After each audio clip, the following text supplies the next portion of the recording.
भीलवाड़ा में महेश नवमी महोत्सव के तहत माहेश्वरी प्रोफेशन फोरम द्वारा आयोजित हास्य हंगामा 2 कवि सम्मेलन हंसी, व्यंग्य और साहित्य का यादगार संगम बन गया। कार्यक्रम में देश के प्रतिष्ठित कवि और कवयित्रियों ने अपनी रचनाओं से श्रोताओं को देर रात तक बांधे रखा। कार्यक्रम की मुख्य आकर्षण रही कवयित्री अनामिका अंबर, जिन्होंने अपने प्रभावशाली संचालन और ओजस्वी काव्य पाठ से दर्शकों का दिल जीत लिया। उन्होंने राजस्थान की धरती को शौर्य, संस्कृति और आध्यात्मिक विरासत का प्रतीक बताते हुए कहा कि भारत के किसी भी कोने में साहित्य और कविता का संदेश लेकर जाना उनके लिए गौरव का विषय है। उन्होंने कहा कि भीलवाड़ा का यह आयोजन देश भर में अपनी अलग पहचान रखता है और इसका हिस्सा बनना उनके लिए सौभाग्य की बात है। अनामिका अंबर ने युवाओं को प्रेरित करते हुए आत्मसम्मान और आत्मविश्वास का संदेश दिया। उन्होंने कहा कि हर व्यक्ति किसी न किसी विशेष प्रतिभा के साथ जन्म लेता है और उसे अपने कौशल को पहचानकर आगे बढ़ाना चाहिए। उन्होंने अपनी चर्चित पंक्तियां सुनाते हुए कहा कि यदि व्यक्ति अपनी कीमत स्वयं नहीं बढ़ाएगा तो दुनिया उसे कौड़ियों के भाव में आंकने लगेगी।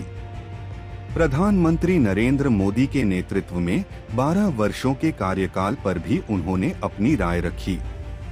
उन्होंने कहा कि बीते वर्षों में भारत ने आत्मविश्वास, विकास और वैश्विक सम्मान के नए आयाम स्थापित किए हैं। बेहतर सड़क और परिवहन व्यवस्था का उल्लेख करते हुए उन्होंने कहा कि मेरठ से भीलवाड़ा की यात्रा पहले की अपेक्षा काफी कम समय में पूरी हुई, जो बदलते भारत की तस्वीर दिखाती है।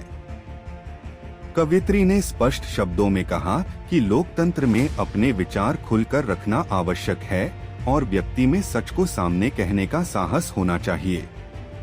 कवि सम्मेलन में हास्य कवि सुरेश अलबेला, प्रताप सिंह फौजदार, वरिष्ठ कवि अनिल अग्रवंशी, युवा कवयित्री आयुषी राखेचा और डॉक्टर आदित्य जैन ने भी अपनी प्रस्तुतियों से खूब तालियां बटोरी। कार्यक्रम के अंत में संयोजक प्रदीप लाठी और अध्यक्ष सीए सुनील सोमानी सहित माहेश्वरी प्रोफेशन फोरम की टीम ने सभी कवियों, अतिथियों, प्रायोजकों और श्रोताओं का आभार व्यक्त किया।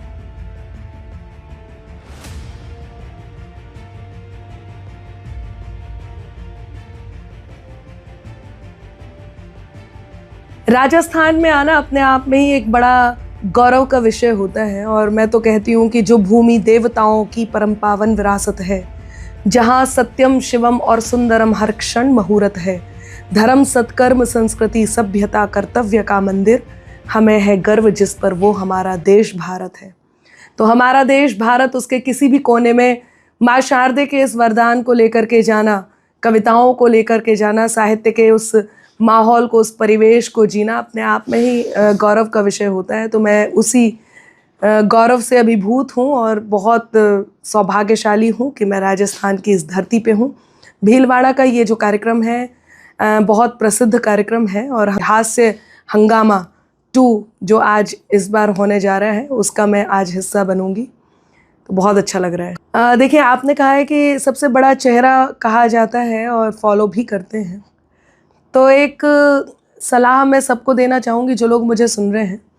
अपनी कीमत खुद को पता होना बहुत ज़रूरी है।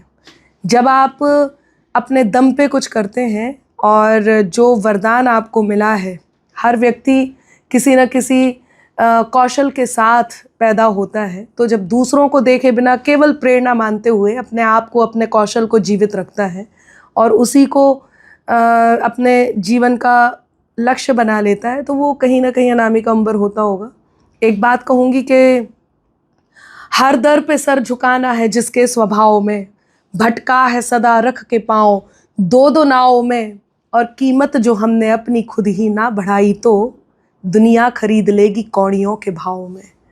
तो दुनिया ना खरीद ले, इसलिए अपनी कीमत बढ़ाए रखना। देखिए, प्रधानमंत्री जी के 1.25 दशक पूरे हो गए हैं, यानी कि 12 साल पूरे हो गए हैं। तो एक बात कहूँगी कि संसद की चौखट को वंदन, लोकतंत्र को मान मिला, दुनिया भर में भारत माता को अपनी सम्मान मिला। और 7 दशक तक हमने देखा जिसको सहमा डरा डरा, कि 7 दशक तक हमने देखा जिसको सहमा डरा डरा, सवा दशक में अंबर हमको निर्भय हिंदुस्तान मिला।